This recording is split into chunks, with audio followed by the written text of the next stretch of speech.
Humans in the developed world spend more than 90% of their lives indoors, where they breathe in and come into contact with trillions of life forms invisible to the naked eye, microorganisms. Buildings are complex ecosystems that are an important source of microbes that are good for us and some that are bad for us. What determines the types and distributions of microbes indoors? Buildings are colonized by airborne microbes that enter through windows and through mechanical ventilation systems, and they are brought inside by humans and other creatures. The fate of microbes indoors depends on complex interactions with humans and with the human-built environment. And today, architects and biologists are working together to explore smart building design that will create healthy buildings for us. We spend an extraordinary amount of time in buildings that are extremely controlled environments, like this building here. Environments that have mechanical ventilation systems that include filtering, heating, and air conditioning. Given the amount of time that we spend indoors, it's important to understand how this affects our health.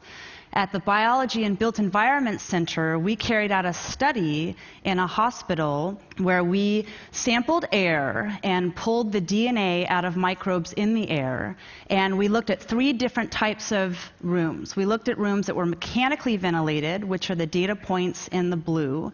We looked at rooms that were naturally ventilated, where the hospital let us turn off the mechanical ventilation in a wing of the building and pry open the windows that were no longer operable, but they made them operable for our study.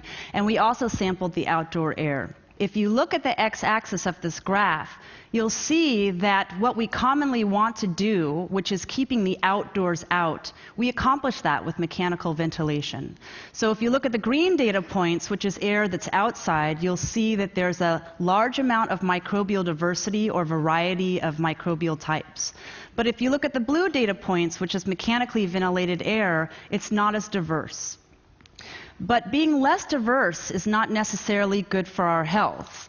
If you look at the y-axis of this graph, you'll see that in the mechanically ventilated air, you have a higher probability of encountering a potential pathogen or germ than if you're outdoors.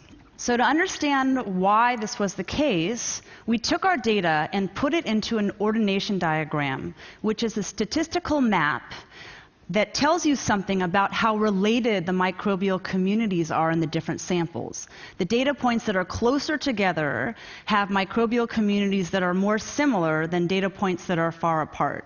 And the first thing that you can see from this graph is if you look at the blue data points, which are the mechanically ventilated air, they're not simply a subset of the green data points, which are the outdoor air. What we found is that mechanically ventilated air looks like humans. It has microbes on it that are commonly associated with our skin and with our mouth, our spit.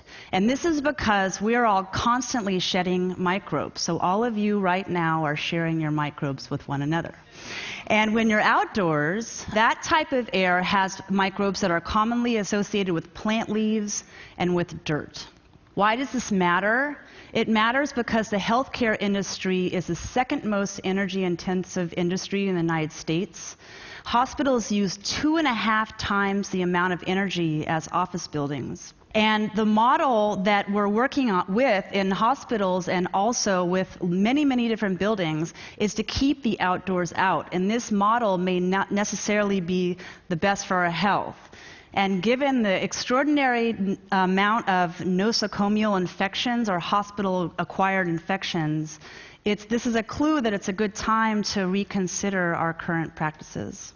So just as we manage national parks where we promote the growth of some species and we inhibit the growth of others, we are working towards thinking about buildings using an ecosystem framework where we can promote the kinds of microbes that we want to have indoors. I've heard somebody say that you're as healthy as your gut. And for this reason, many people eat probiotic yogurt so they can promote a healthy gut flora. And what we ultimately want to do is to be able to use this concept to promote a healthy group of microorganisms inside. Thank you. you.